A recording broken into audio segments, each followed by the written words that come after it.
dirigentes tomamos la decisión de rescatar a los buenos amigos con la misma misión, preocupados fundamentalmente por los cambios que en sentido negativo han tenido en nuestra realidad de la comunidad nuestra y de todo el país, acompañado también de otros positivos, pero que concitan y llaman a los dominicanos y baroneros en particular de buena voluntad a hacer esfuerzos, a unar esfuerzos para coadyuvar a la solución de nuestros principales problemas y a aportar nuestro granito de arena en la superación de la situación que tanto nos preocupa.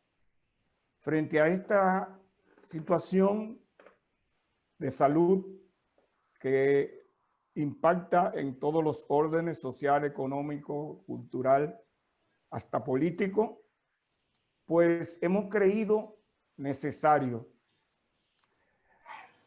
servir de canal para que juntos discutamos, veamos, analicemos y elaboremos propuestas de favorecimiento, de mejoramiento, de protección de la salud, de defensa de la situación económica y social. En fin, que pongamos todos nuestros esfuerzos para que una vez más salgamos exitosos de este reto que tenemos por delante. Bienvenidos pues y disfrutemos de las sabias enseñanzas de nuestro estimadísimo doctor Clemente Terrero. Gracias. Es un gran privilegio para mí presentar a mi querido amigo y uno de los médicos fundamentales en este proceso que está viviendo el país, el doctor Clemente Terrero. Oriundo de la ciudad de Barahona, conocido por casi todos ustedes, realizó estudios primarios en la Escuela Leonor Feld, estudios secundarios realizó Federico Enrique y Carvajal, graduado de médico en la Universidad Autónoma de Santo Domingo, con posgrado en pediatría en el Hospital Infantil Dr. Robert Rick Cabral, título de médico infectólogo en el Hospital Infantil Robert Rick Cabral, maestro de infectología de la Universidad Autónoma de Santo Domingo, profesor de pediatría en la Universidad Tecnológica de Santiago, pasado jefe de enseñanza del Hospital Infantil Dr. Robert Rick Cabral, subdirector de ese hospital, médico gremialista, pasado vicepresidente del Colegio Médico Dominicano, conferencista nacional en enfermedades infecciosas, articulista de tópicos políticos, sociales y de salud, autor de 4 libros, el más destacado titulado La enfermedad del dengue, y actual coordinador de la Comisión de Enfermedades Infecciosas del Colegio Médico Dominicano. No puede tener mejor presentación ese baraonero destacado en estos procesos de la salud como el doctor Clemente Terrero. Lo dejo con el doctor Clemente Terrero. Antes pido por favor a todos que apaguen sus cámaras de manera que solamente tengamos en la pantalla la presentación y el video del doctor Clemente Terrero. Por favor, apaguen su cámara y escuchemos. Todas las preguntas que quieran hacer, vamos a responder todas sus preguntas. Por favor, van al chat en la parte de abajo del Zoom, donde dice chat, y ahí escriben sus preguntas. Nosotros vamos a estar pendientes. Esta presentación también está siendo transmitida por Facebook para todos los que no han podido acceder por esta vía, y por ahí también vamos a recibir las preguntas que nos hagan los participantes.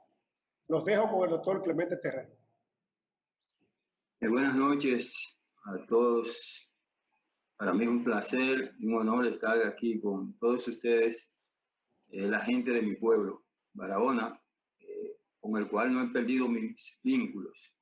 Mantengo unos vínculos estrechos, constantes, no solamente desde que estaba en la universidad, sino como profesional, siempre nos mantenemos al tanto, apoyando y ayudando todas las causas de nuestro pueblo. Es un honor para mí recibir esta solicitud, este espacio que me han brindado para hablarle de este tema impactante que actualmente estamos padeciendo en la República Dominicana y obviamente en el mundo. El tema es coronavirus, impacto social de una pandemia. Nosotros, como seres humanos, tenemos la virtud o probablemente la dicha o la mala suerte de haber vivido una pandemia. Tengo muchos años graduado como médico y no había tenido la oportunidad de vivir una pandemia en las condiciones en que se ha producido esta. Uno ha vivido muchas epidemias de dengue, de malaria, de leptospirosis y todas estas cosas, pero no una pandemia como esta que está impactando obviamente el mundo entero. Y obviamente lo de social es hablar de un eje transversal que tal y como estuvo hablando Leo, incluye lo económico, lo político y todas las demás actividades que abarcan las actividades que abarcan la sociedad. De ahí que vamos a hablar del impacto social de una pandemia. Los antecedentes. Este señor que ustedes ven ahí, Tedros Adhanom, es el director de la Organización Mundial de la Salud. Ha jugado un papel protagónico muy importante. Realmente a mí me ha impactado su accionar porque ha estado desde que comenzó esta epidemia alertando, haciendo recomendaciones y más o menos orientando de cómo va el comportamiento de este virus en el mundo. Incluso llegó a tener contradicciones con los Estados Unidos, que lo acusaron de que tuvo un manejo un poquito inclinado de esta pandemia hacia algunos sectores políticos, hacia algunas regiones del mundo. Pero él ha jugado un papel muy importante en esto y se ha mantenido constantemente orientando al mundo sobre qué cosas son importantes hacer para hacerle frente a la misma.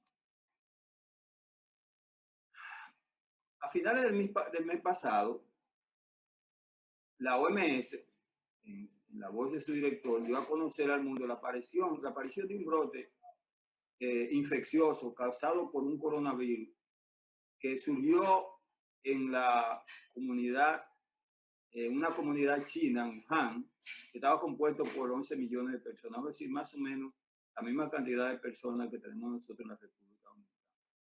Durante todo el mes de enero, en la medida en que evolucionaba esta situación de salud, él se mantuvo constantemente dando informaciones y partes sobre el comportamiento de ese importante acontecimiento de salud en el mundo.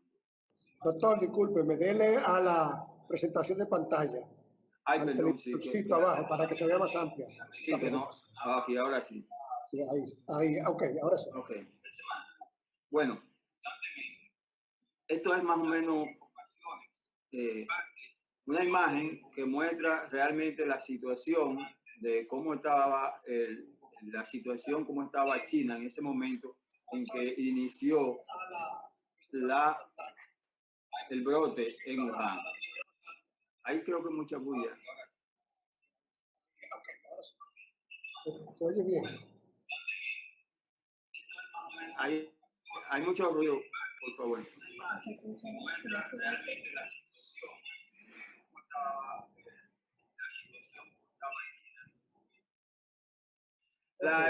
La evolución de este proceso de salud iba en ascenso y se mostraba una situación dramática en ese poblado que originó mucha preocupación, no solamente en China, sino en muchos contagios y avances rápidos de la epidemia, aunado a una elevada letalidad, o sea, una elevada cantidad de muertes. Era una especie de una guerra contra un enemigo oculto, con una capacidad extraordinaria de producir eventos que nunca antes se habían visto, producidos por cualquier otro agente infeccioso. Era algo que sorprendía todos los días a la comunidad científica. Y todo eso fue preocupando a la comunidad médica a nivel mundial y obviamente a los países. Esto es una imagen de cómo fue evolucionando la pandemia hasta el mes de abril. A pesar de todo el esfuerzo desplegado por las autoridades de salud de China y otros países que se unieron a la lucha contra el avance de este virus, ese virus continuó su avance de forma indetenible. Y ahí que, dado la evolución que había tenido y la amenaza que había contra el mundo, el 30 de enero, la OMS, por el peligro que tenía este virus en términos de su avance, dio a conocer una declaración obligatoria de emergencia de carácter internacional. Es decir, con esa declaración, ya la OMS decía que el mundo o que los demás países también estaban en peligro y todavía el virus no había salido de China, pero por la amenaza ellos declararon una emergencia de carácter internacional. El virus se expandió rápidamente. Después de esta declaración de emergencia llegó a España, a Francia, a Canadá, a Italia y obviamente aquí en América, a Estados Unidos y a Canadá. O sea, primero llegó a Europa, Italia, España y Francia y posteriormente entonces llegó a América, a Estados Unidos y a Canadá. Continuó expandiéndose indeteniblemente, sobre todo afectando a los países ricos, porque este virus tiene algo muy importante y es que él se alimenta con la actividad social que incluye el trabajo y demás actividades sociales. Mientras más movilización social, más avanza el virus. De ahí que ya una situación prácticamente dramática, el 11 de marzo, el virus se había expandido ampliamente en el mundo y la OMS le dio categoría de pandemia. Nosotros que estábamos dándole seguimiento a ese virus, incluso comenzamos a nuestro primer artículo el 30 de enero, cuando la OMS declaró emergencia nacional. Escribí un artículo que se llamaba "Parece imposible detener el coronavirus en el mundo". Y comenzamos a dar una serie de conferencias a nivel nacional. Esto que ustedes ven aquí es una imagen de los países que han estado afectados y miren cómo se ve América, y eso rojo ahí, Estados Unidos y los demás países de Estados Unidos, las islas y todo, y por allá cómo se ve Europa y otros países del continente asiático, ¿no? En América Latina, los primeros casos de este virus se presentaron en Brasil, en México, en Perú, en Venezuela y en Panamá. El primer caso de coronavirus diagnosticado aquí en la República Dominicana es el de ese señor, el 1 de marzo, de un ciudadano italiano, es alemán, de 62 años de edad. ¿Por qué este virus ha producido esta pandemia? Eso es muy importante tenerlo en cuenta, porque otros virus están circulando en el mundo desde muchísimos años. La última pandemia importante que tuvimos fue la gripe española en 1918, es decir, hace prácticamente 102 años. ¿Por qué este virus, viendo tantos virus circulando en el mundo, y sin embargo esos virus no pudieron producir lo que este virus ha hecho? Vamos a ver el análisis que nosotros hemos hecho de manera particular de las características de este virus que le han permitido avanzar ampliamente en el mundo. Primero, hay que conocer que los coronavirus son virus simples, virus ARN, que poseen una característica muy particular y que son microorganismos muy mutantes, es decir, cambian, se transforman de uno a otro. Y tienen una condición muy importante y es que se replican por medio de copias. Es decir, hacen una copia, pero las copias que se hacen, como uno puede verlo en las computadoras, a veces salen defectuosas. Y asimismo, en una copia, en su replicación, el virus puede salir una de esas copias defectuosas, con un error genético. Y parece que eso fue lo que permitió que este virus pasara de un animal a los seres humanos. Los coronavirus son virus que se conocen en la comunidad médica desde el año 1960. Fueron descubiertos por Dorothy Harris y otro investigador, Putnam. El primer coronavirus que se aisló fue el 229E. Fue el primer coronavirus que se aisló. ¿Qué pasa? Que ellos estaban estudiando en esa década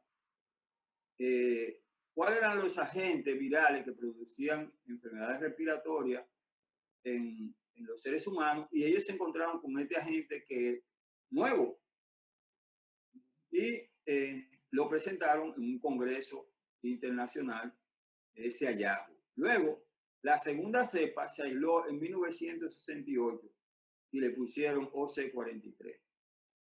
El nombre de coronavirus surgió en 1968 porque cuando pudieron observar por primera vez al coronavirus por un microscopio electrónico, vieron que la corona que envuelve el virus de la envoltura era muy parecida a la corona del Sol y por eso le pusieron coronavirus. Fue en 1918. Esos fueron los primeros coronavirus. Luego, en este siglo, esos coronavirus son del siglo pasado. En este siglo surgieron nuevas cepas, producto de esos errores que le estoy mencionando, obviamente de su origen animal, que era donde los coronavirus existían. Luego, por su relación con el hombre, esos virus hacen saltos de un animal a los seres humanos, dependiendo de el contacto que el ser humano haya tenido. Entonces, en el 2002 surgió una nueva cepa. Primero decirle que esas cepas que existieron del siglo pasado eran cepas que eran poco patógenas, producían gripecita, dolor de garganta, faringitis y cositas así leves. Por eso la comunidad científica no le dio mucha importancia. Porque, bueno, ¿quién se va a poner a preocuparse por algo que no impacta, que no produce ningún problema de salud de importancia? Una gripecita que con un té y una acetaminofén se mejora. Entonces, en este siglo, en el 2002, surge una nueva cepa de coronavirus con características completamente distintas a las que existían antes. Entonces, esta nueva cepa era una cepa muy patógena o en patogenicidad superaba a los otros coronavirus y se llamó SARS, síndrome respiratorio agudo severo, porque producía un cuadro respiratorio que las personas entraban en insuficiencia respiratoria y morían. Ese virus tenía una letalidad de un 10%, es decir, de todo lo que afectaba, el 10% fallecía.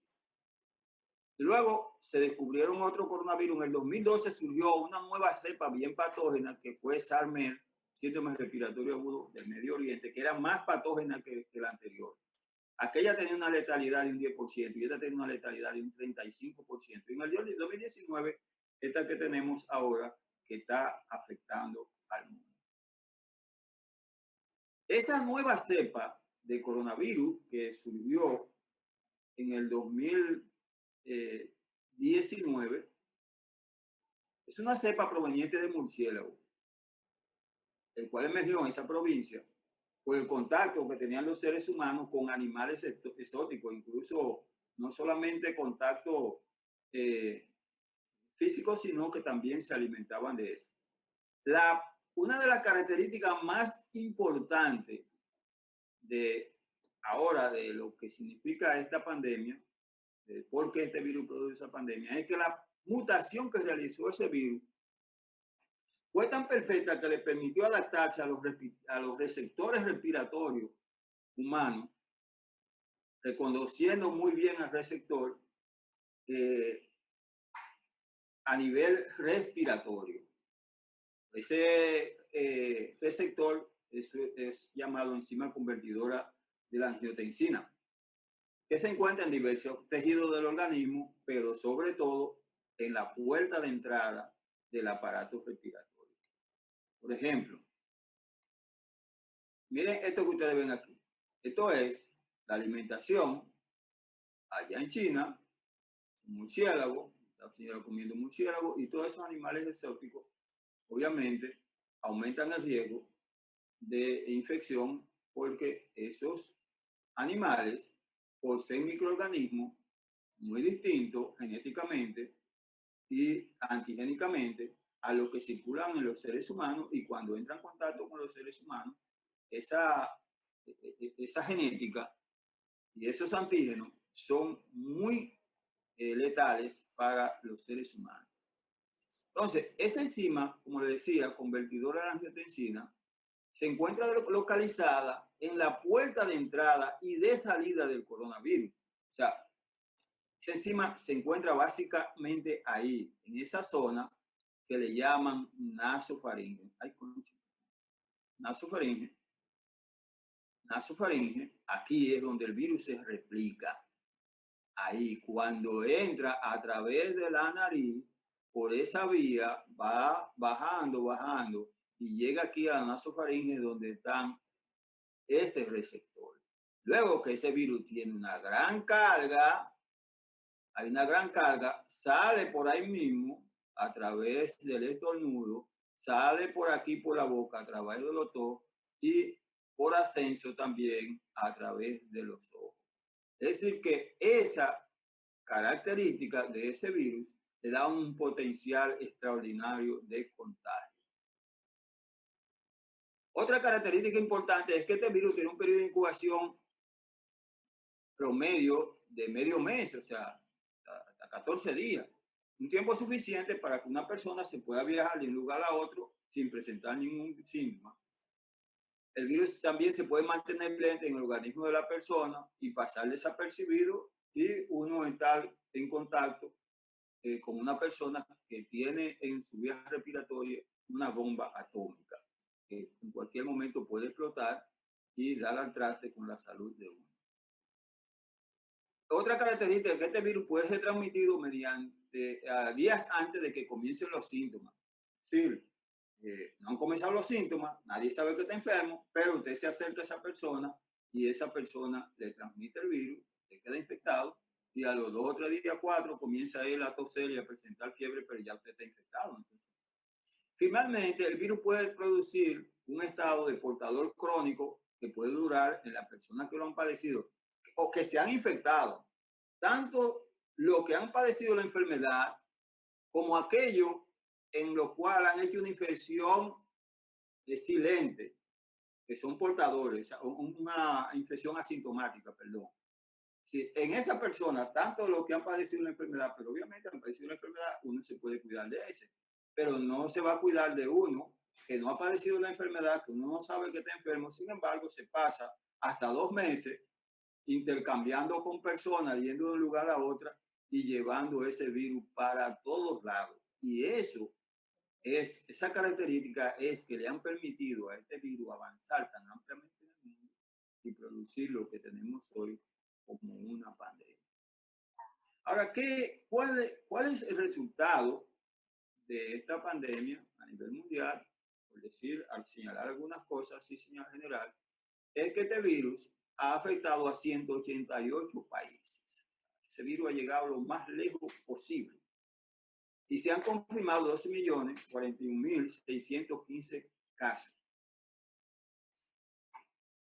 Personas afectadas. Y han fallecido 549.468 personas, con una letalidad de 5.6. Si comparamos la letalidad de este virus con la letalidad de los otros dos virus patógenos es menor que el SARS del 2002 y menor, mucho menor que el MERS del 2012. Ah, sí, pero el MERS solamente afectó a 2.000 y pico de personas y el otro solamente afectó a 8.000 y pico de personas, pero este ha afectado a 12 millones y pico y sigue adelante.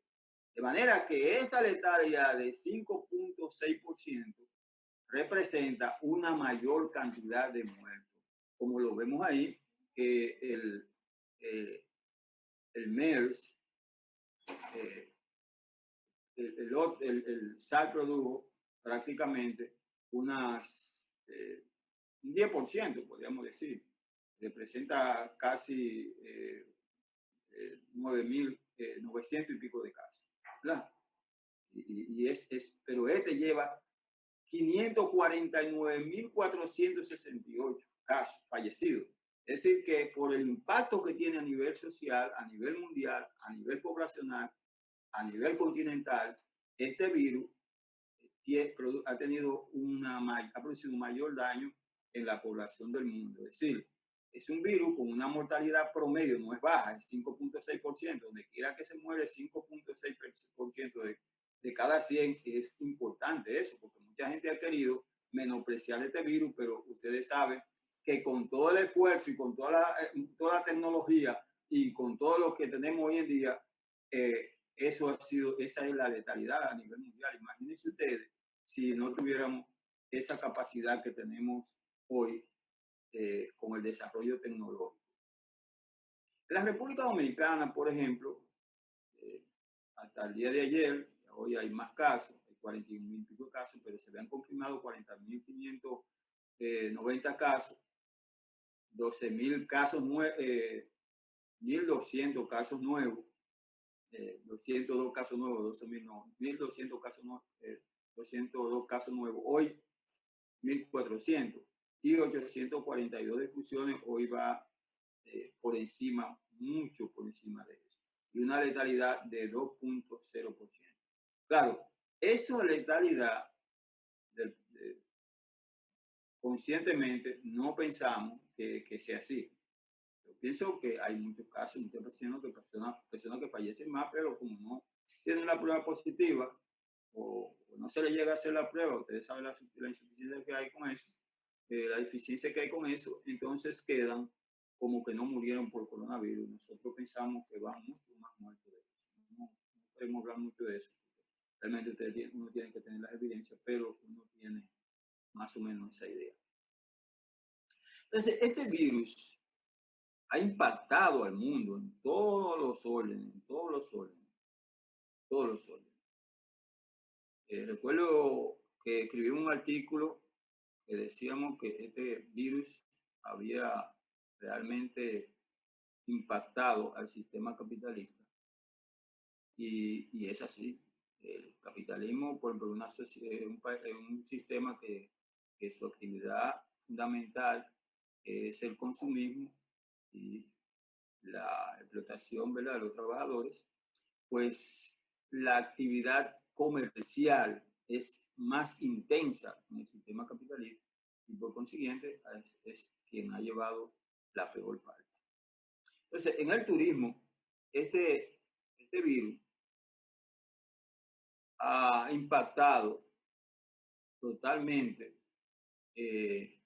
esa actividad económica, produciendo una parálisis prácticamente total, cierre de hoteles, restaurantes, vuelos, cruceros. Eso está completamente paralizado. Ahí podemos ver las playas solitarias, ahí no hay nadie en esos lugares. Y ustedes saben que el turismo es un renglón muy importante para la República Dominicana. En el transporte aéreo ha afectado los vuelos aéreos, cierre de aeropuertos, puertos, estaciones de trenes, estaciones de autobuses. Por ejemplo, los viajes de Estados Unidos a la República Dominicana todavía no se han regularizado. Los viajes están programados porque lo que hay es que una actividad, un aumento de la actividad en los vuelos, pues puede ayudar a la propagación.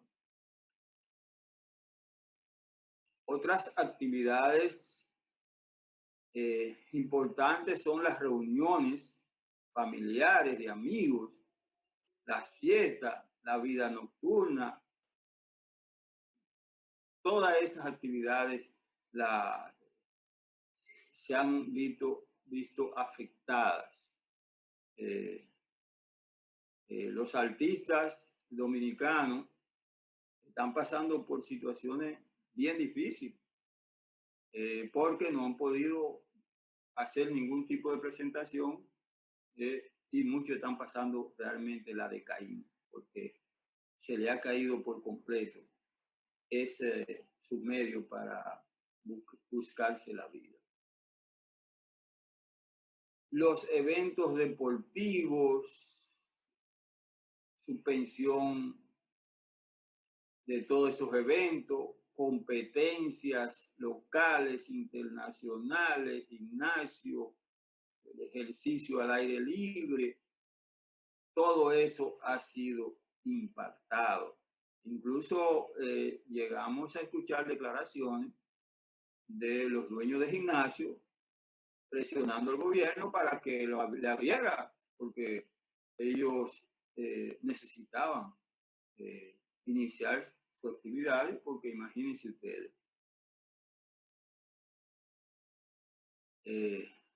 Ustedes, por ejemplo, podemos ver aquí, eso ya no es posible hacerlo, porque imagínense ustedes que eso se haga en alguna parte del mundo con esta pandemia.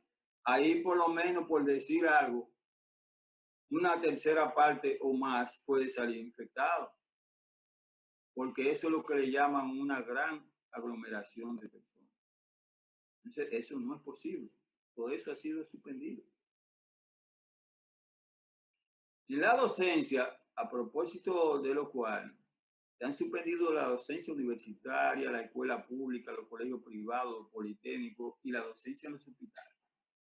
Tuvimos ahí una presentación, precisamente que nos invitaron un grupo crítico de la Universidad Autónoma de Santo Domingo, las intenciones de las autoridades de la universidad de querer abrir la universidad. Y nosotros le decíamos que eso es imposible en este momento. Y le planteamos, no lo llegamos a hacer públicamente, pero sí para nosotros, realmente nos causó mucha tristeza porque para cerrar, cuando se inició el problema, nos llamaron como técnico, a mí, al doctor Cuello, estaba hablando en estos días, para que le demos algunas recomendaciones y nosotros le planteamos a la rectora que había que suspender la docencia, que había que cerrar la universidad. Y de hecho podemos decir que la UAS suspendió su docencia, se cerró antes de que el presidente diera a conocer su decreto de emergencia. Fue parte de la sugerencia que le hicimos a través del Colegio Médico Dominicano. Sin embargo, para abrirla ahora, ahí veíamos que la universidad tenía la intención de abrir el día 13. Y quiero decirle que nosotros cerramos el país con poco caso y lo abrimos con demasiado caso. Hoy fueron 1.400 casos. Eso es algo demasiado peligroso que no podemos hacer en este momento. De manera que hicimos ese llamado a la universidad, a su rectora, a quien le tenemos mucha estimación y a la que realmente apoyamos. Ustedes ven esto, la docencia, ahí eso, olvídense de eso. Ahora las actividades docentes han sido online y obviamente en algún momento tendremos que llegar ahí. Yo lo digo que sí, porque no es lo mismo usted aprender desde su casa, que usted compartir con sus compañeros, amigos y tener amigos y gente conocida. Después ustedes lo tienen de recuerdo durante toda su vida y además puede conseguir su noviecita por allá. En la política, esto es bastante importante porque nosotros que hemos estado inmersos en un proceso político o que acabamos, que no fuimos el único país que tuvo, como se ha dicho, de que el único país o el primer país que y realizó elecciones en tiempo de pandemia, no fuimos el tercero. De manera que en lo político fueron suspendidas todos los mítines, las movilizaciones, las concentraciones, los calentamientos, las caminatas, todo lo que tenía que ver con eso. Fueron suspendidos y obviamente era algo necesario y parte de las recomendaciones que hacía la Organización Mundial de la Salud y todo el que tiene un poco de conocimiento en salud, en términos de lo que son las epidemias y las pandemias, era obvio que se hiciera eso, aunque siempre, bueno, a los intereses políticos, pues cada quien hizo su planteamiento con relación a cómo interpretaba esto. Sin embargo, era necesario hacerlo, incluyendo, podemos decir que a pesar de todas esas medidas que se tomaron, eso no cambió los resultados, la decisión que finalmente tenía ya el pueblo sobre estas elecciones. Y ustedes ven los resultados ahí. En la economía, el impacto de la pandemia ha sido desastroso. Desastroso. Aquí ha habido una debacle. Se plantea que este virus ha producido en la República Dominicana una crisis económica parecida o superior a la de 1966. Y se plantea que el crecimiento económico de la República Dominicana va a ser cero. Otros están planteando que puede ser menos de cero. Una caída del PBI del 5% y el país tiene problemas porque tiene un déficit de más de 200.000 millones de pesos mensual. O sea que esa situación es crítica. Y en la zona franca y la remesa, esto es muy importante porque ustedes saben que países como nosotros, con una economía frágil, que no tenemos desarrollo industrial ni alta tecnología, esas son áreas muy importantes para el intercambio y las operaciones comerciales que tenemos que hacer con los países extranjeros, la compra de tecnología y de artículos y todo eso. Vemos que este sector de la zona franca se está planteando que está completamente afectado. Se proyecta una reducción de 7.000 millones de dólares, sobre todo en las remesas, que son muy importantes para la inversión y para el pago de la deuda externa.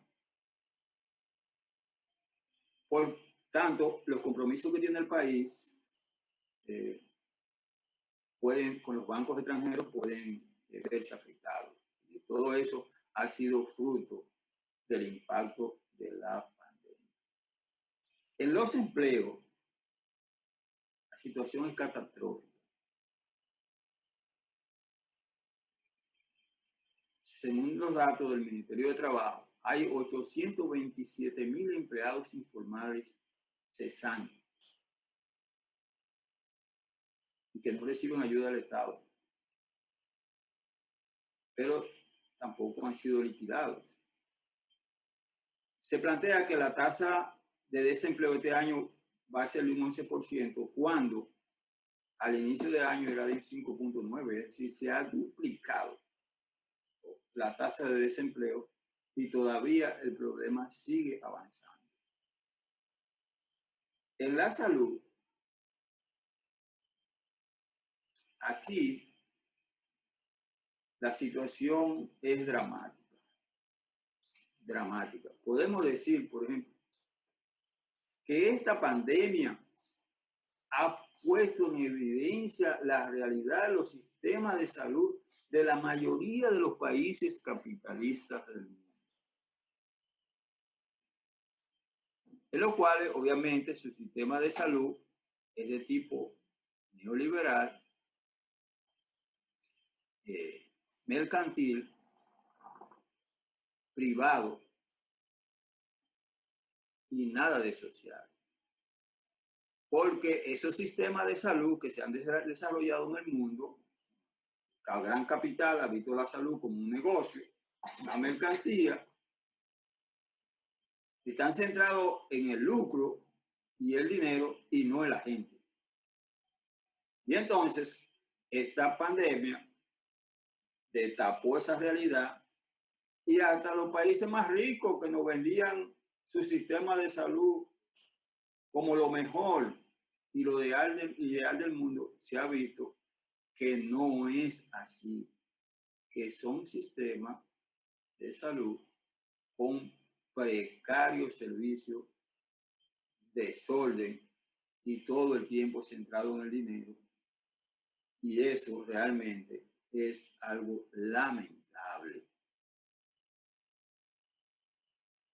Todo ese sistema sanitario donde la epidemia atacó con fuerza, colapsaron, incluyendo el de los países más ricos, Estados Unidos, España, Italia, todos esos sistemas colapsaron. Ahí había falta de espacio físico y de cama para internamiento, falta de equipo, de materiales e insumos, falta de ventiladores en las unidades de cuidados intensivos para el internamiento de pacientes críticos. Es una cosa terrible lo que ha pasado. Así ha sido la situación que ha estado viviendo el mundo con esta pandemia. Eso es algo tétrico, porque por aquí, por ejemplo, le dan paño con pasta y te lo encubren y esa cosa. Y tú crees como que la cosa está normal porque tenemos una especialidad en manipular las cosas desde el poder. Y aquí no está pasando nada, pero cuando usted tiene un problema, que usted acude a una ayuda, a una solución, usted ve, se topa con la realidad. Claro, mientras usted no tiene el problema, usted cree lo que le dicen esa persona, que aquí no hay nada y que aquí todo esto está normal y no es así. Entonces, las personas se encuentran desesperadas, o sea, buscando un espacio de internamiento y no lo encuentran. Aquí, por ejemplo, un sistema de salud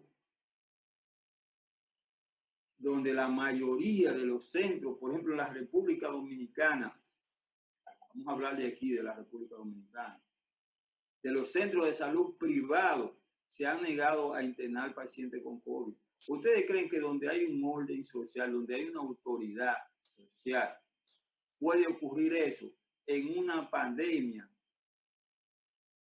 donde la vida de todo el mundo está en peligro y la salud es algo compromiso, incluso constitucional? Y un centro privado, no, aquí no vamos a recibir COVID, no vamos a ingresar a nadie. Como el día de ayer, una niñita me lo refirieron, digo, ¿dónde te la ingresan? No puedo, porque ninguno de los centros de salud donde trabajo la ingresan. Y la mandé a uno y dijeron que no había cama. Pero uno sabe que no hay cama, de que no querían ingresar. Por eso mucha gente se ve muriendo en las emergencias por falta de una cama en la unidad de cuidado intensivo o por falta de un ventilador. Esa es la realidad. De que 96% de ocupación de cama y ventiladores en Santiago. No hablen de un 100% aquí en la capital igual, pero que ustedes digan a este muchacho decir eso.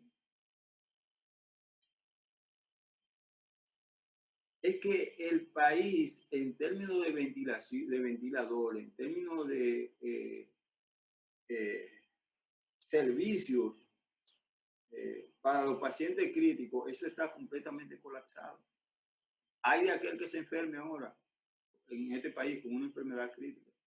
Pero va a pasarse 1, 2, 3 días en la emergencia y si logra sobrevivir, a meterlo en un ventilador. Esa es la realidad.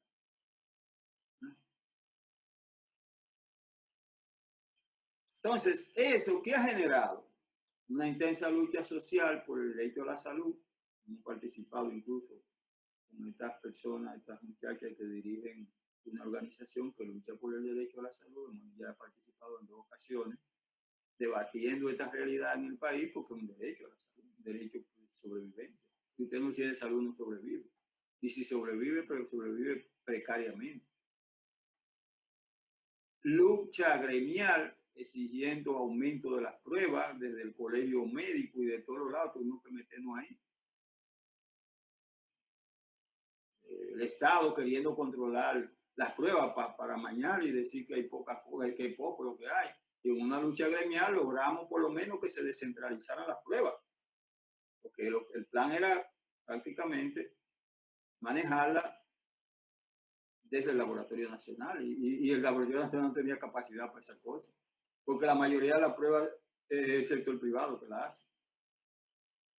Lucha por la protección, por los equipos de protección de los trabajadores de la salud, lucha por incentivos y otros derechos, agotamiento físico de los trabajadores de salud. Muchos se han contagiado y muchos han muerto. Y al final, ustedes ven la desolación, la tristeza que hay entre el personal de salud. Y en cuanto a la salud mental, todo muy importante, esa epidemia ha generado un pánico colectivo. La gente anda como zombie en todo el país, desorientada, preocupada, el temor de infectarse, desorientación colectiva porque no entiende. Y que un compañero está enfermo, que otro compañero murió, un conocido falleció, que dan unos partes, boletines de salud pública. Muerto y muerto y muerto. Oye, cualquiera se asusta. Sobreprotección y cuidado en la familia, de la gente querida.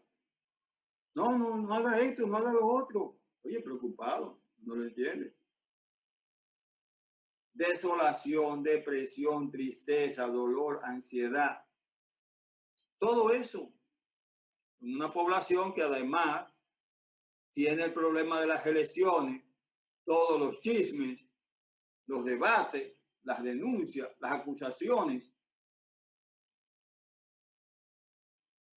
que había en esta campaña política. Todo eso produce dolor en un país y uno dice, ven acá, ¿y por qué estamos así?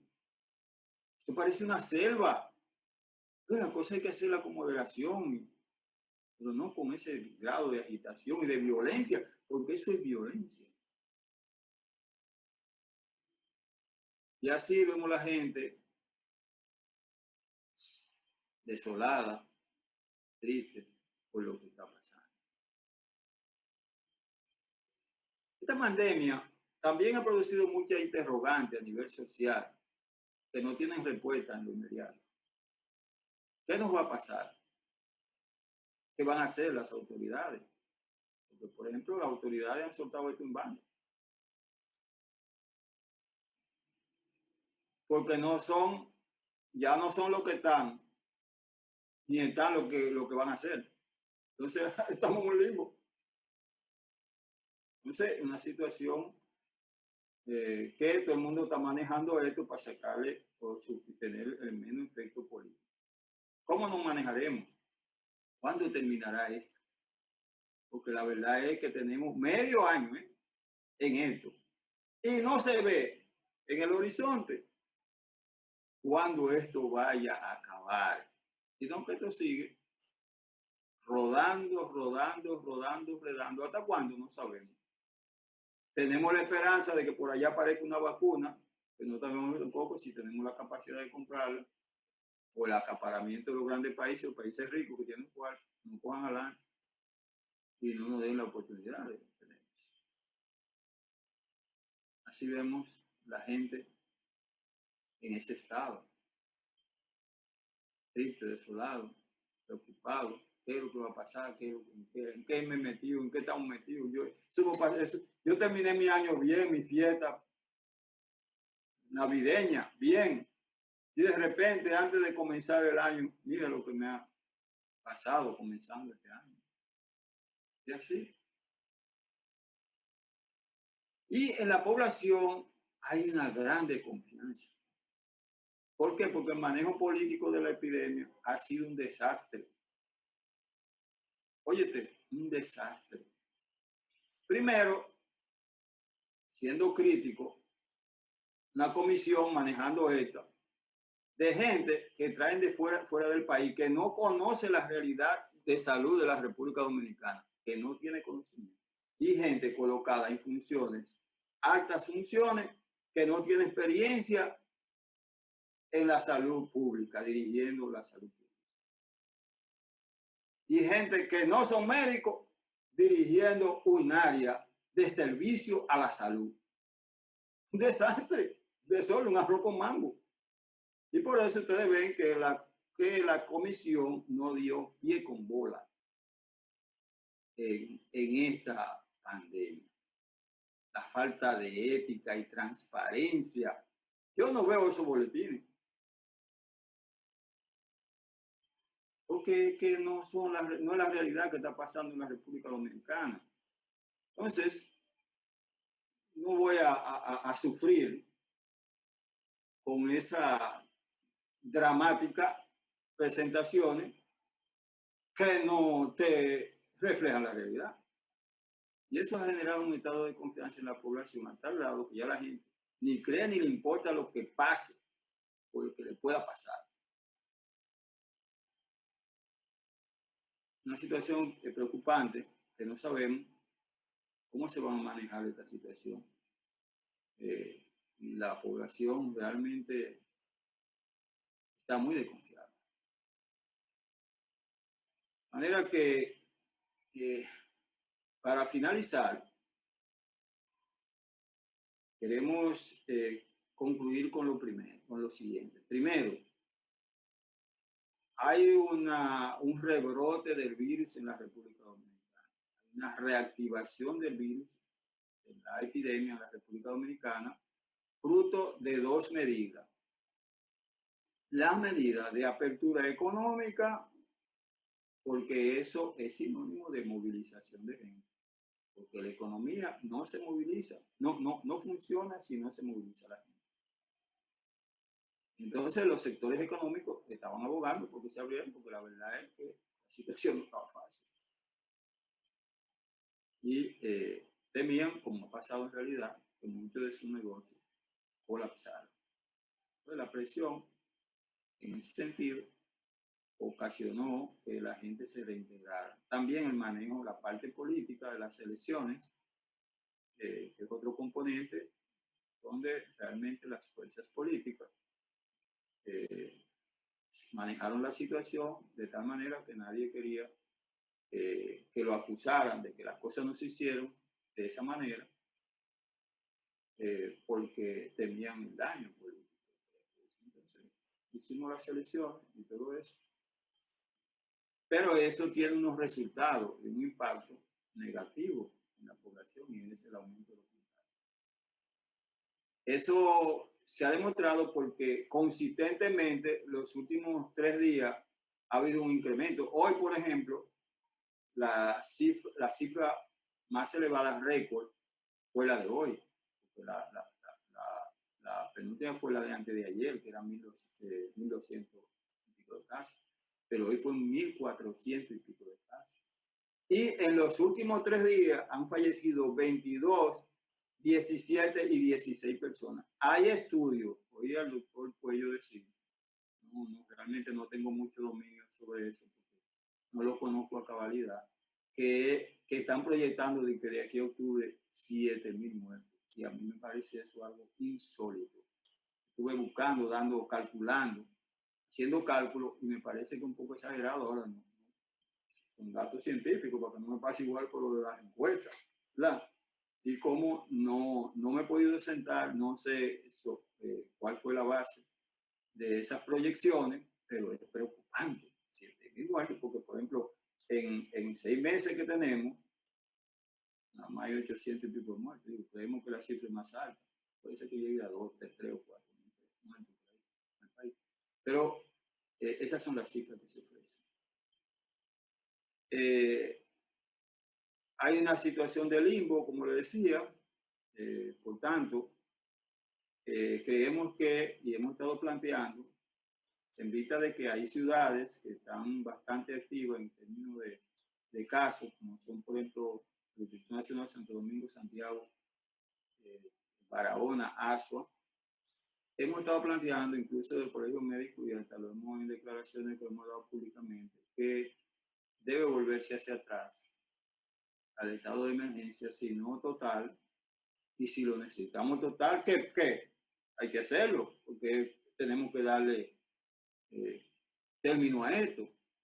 Y si no, pues bueno, hacer un estado de emergencia con cuarentena regionales o por localidades y, si es posible, toque de queda también en esas ciudades que tienen demasiados casos. Porque parece ser que si seguimos así, el sistema puede colapsar más de lo que está. Y eso es lo que no queremos. Con eso termino la bibliografía. Muchas gracias.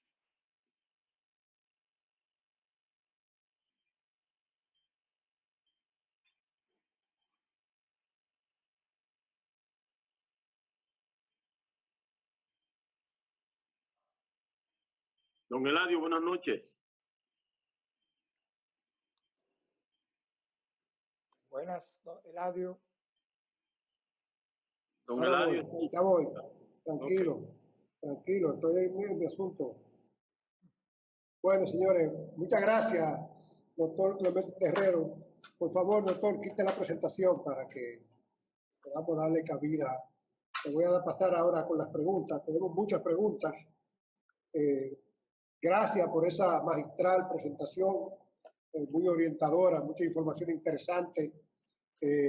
Hay muchas preguntas aquí de la gente que le voy a ir pasando para su respuesta. Algunas ya usted la respondió, porque alguna gente se adelantó y fue haciendo preguntas antes de que terminara la presentación, pero de modo, por ejemplo, desde el tiempo que durará, ya usted explicó sobre eso. La gente está preguntando sobre la vacuna. ¿Cuáles son las posibilidades? ¿Cuándo podrá estar eso? ¿Y por qué no hay todavía un medicamento apropiado para el tratamiento de la enfermedad? Esas son preguntas que hacen Leandro y Julia. Si quieres se la contesto inmediatamente, ¿verdad? Correcto, correcto, por favor. Mira, sobre la vacuna, hay varios proyectos de vacuna. En Estados Unidos hay un proyecto, en Europa, en China, y hay proyectos en Rusia. Todos esos proyectos están, muchos proyectos encaminados, bastante bien encaminados, incluso algunos de ellos en etapa final. Pensamos que a final de año podemos tener una vacuna contra este virus, o varias vacunas, porque ustedes saben que en estos proyectos así siempre hay intereses y habrán vacunas a finales de año.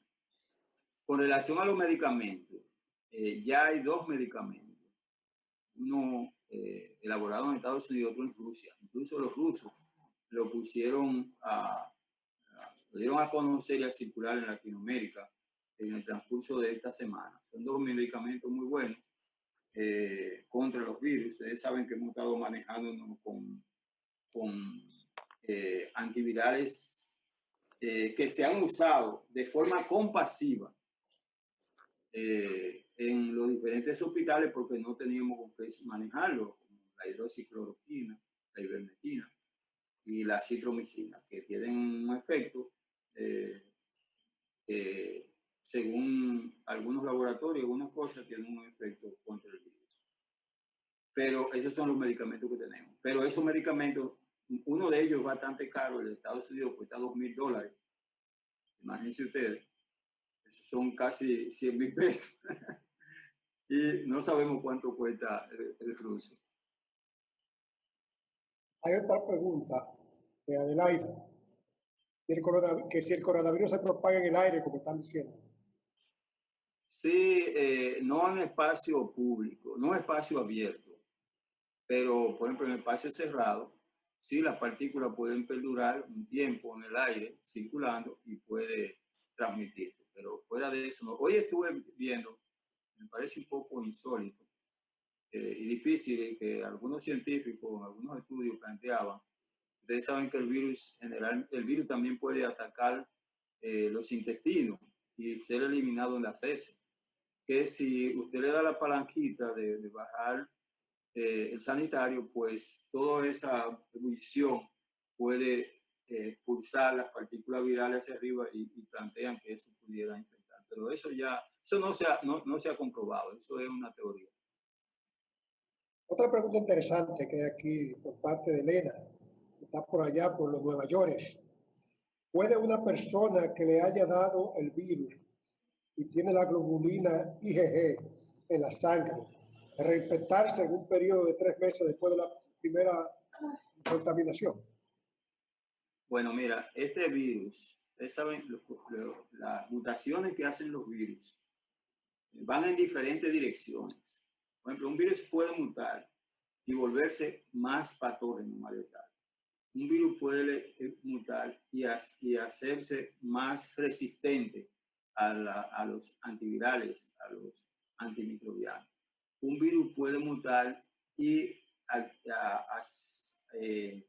desarrollar mayor capacidad inmunológica, de respuesta inmunológica. Por ejemplo, estaban proyectando el SARS del 2002, la inmunidad, o sea, la inmunidad protectora se había concebido en 2 años.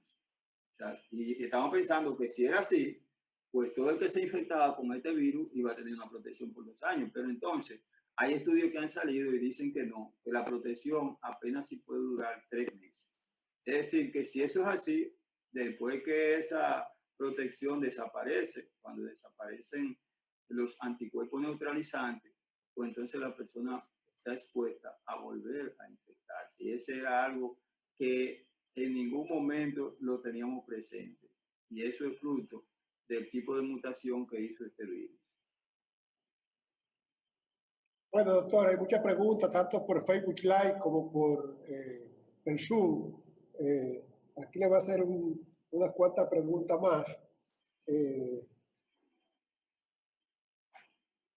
Hay una pregunta que está aquí que dice, ¿existe algún tipo de sangre propenso al COVID?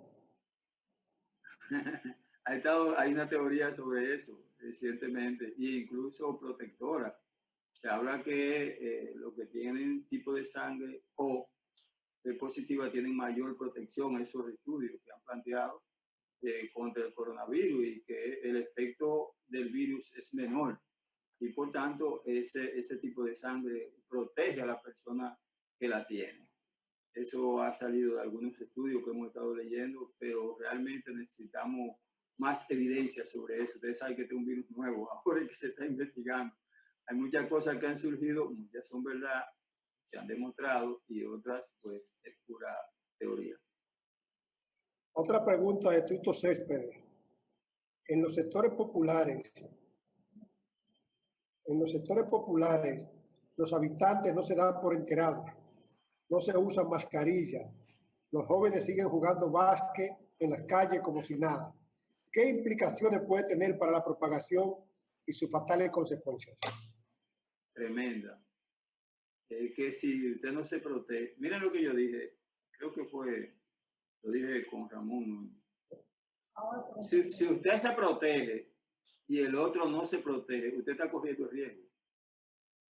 Porque es que si usted se protege, usted en algún momento, hay alguna persona a la cual usted le tiene confianza y se puede reunir a dialogar o compartir cercanamente con esa persona que no se protegió, pero es su amigo, es su familia, y usted le tiene confianza y viene esa persona y lo contagia, como fue el caso de una ingeniera que se infectó, que me llamó en el día de hoy, una arquitecta.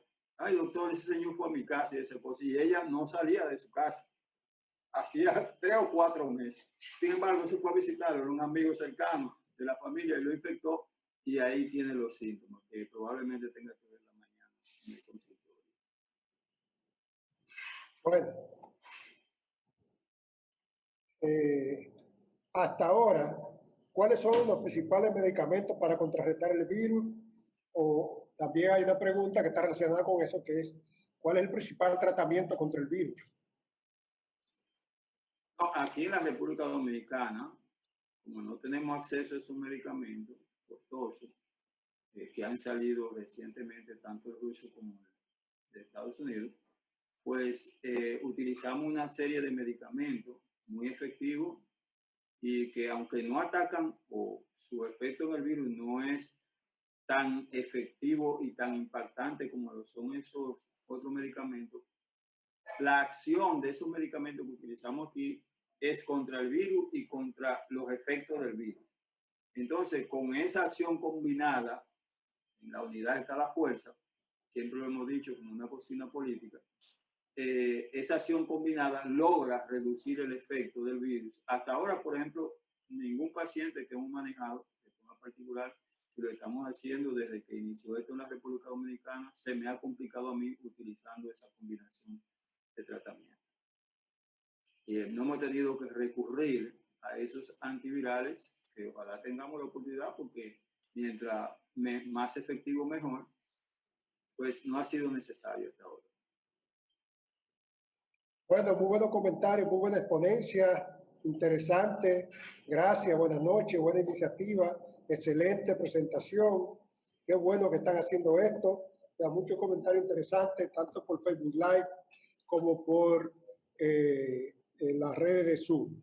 Nosotros esta presentación la vamos a subir a la red de YouTube y se va a quedar también en Facebook para las personas que no han podido verla, que la puedan ver. Muchas respuestas interesantes, muchas interrogantes respondidas. Agradecemos muchísimo al doctor Clemente Terrero. Sabemos la agenda que tiene, sabemos que está por todo el país, está reclamando. Nosotros mismos desde la empresa lo estuvimos reclamando en una ocasión para hablar de esto, pero fue imposible por la agenda que tenía el doctor.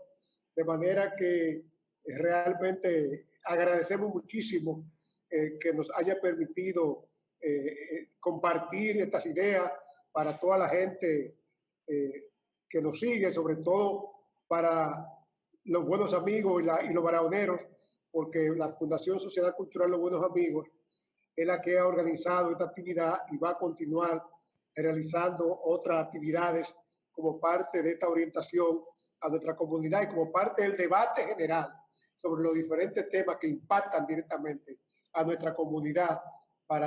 Y además, para nosotros también ha sido un gran privilegio toda la directiva de Los Buenos Amigos, encabezada por nuestro presidente, el ingeniero Leonardo Mercedes, y nuestro vicepresidente, bienvenido Heredia Batista.